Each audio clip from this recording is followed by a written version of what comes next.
and gentlemen and ladies, my friends, my enemies, those of you who love me, hate me, don't know me, want to know me, don't want to know me, whatever you are, whoever you are. If you're listening to this podcast, I want to thank my team, the people who record it and who put it on whatever sites that they put it on.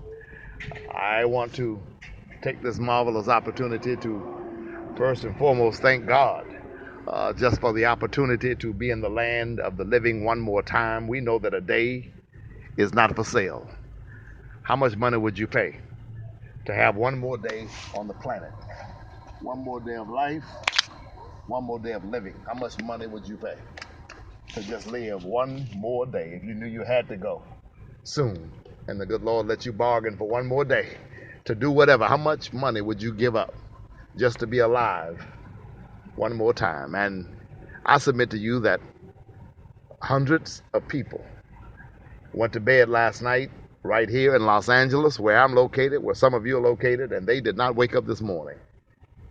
Thousands across the state of California, the continental United States of America, and even more across the world went to sleep last night, and they died before the morning came.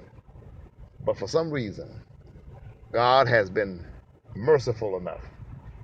God has been kind enough. God has been considerate and loving enough to give you and me one more breath, one more day, one more chance, one more opportunity to make our lives better, to live lives and live our lives to the fullest. And so I am grateful for one more day. I really am. And so regardless of the challenges that we find ourselves waking up to on a daily basis, no matter how difficult it may seem or how hard it may seem, I find myself just blessed to be alive one more time. God is a good God. He's awesome. He rules and super rules.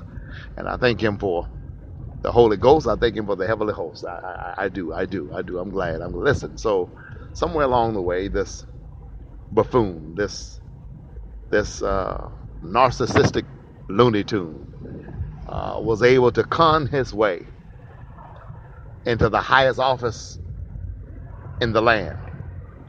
And the only thing I have to give him is that he pulled it off. He pulled off the biggest con, the biggest scam, the biggest scheme in the history of this great country that we call America. Donald did it. He deserves his propers. He deserves to be noted as the biggest con man in the world. Here is a guy who has lied incessantly, who has lied chronically, pathologically, and in spite of his lies, many of which have been clearly and transparently revealed to the American public. Some people were so angry because this country had moved on in some sense and on some levels and elected its first African American president that they didn't care what Donald did. They just wanted to go back to their norm, which was an old white man in charge of the country. Period. That's what they wanted. That's what they sought. That's what they fought for. And that's what they got. They wanted an old white man to be in charge of the country. That's it. And that's all. And so if you want to look at it as being anything other than that, you can. But that is what it is.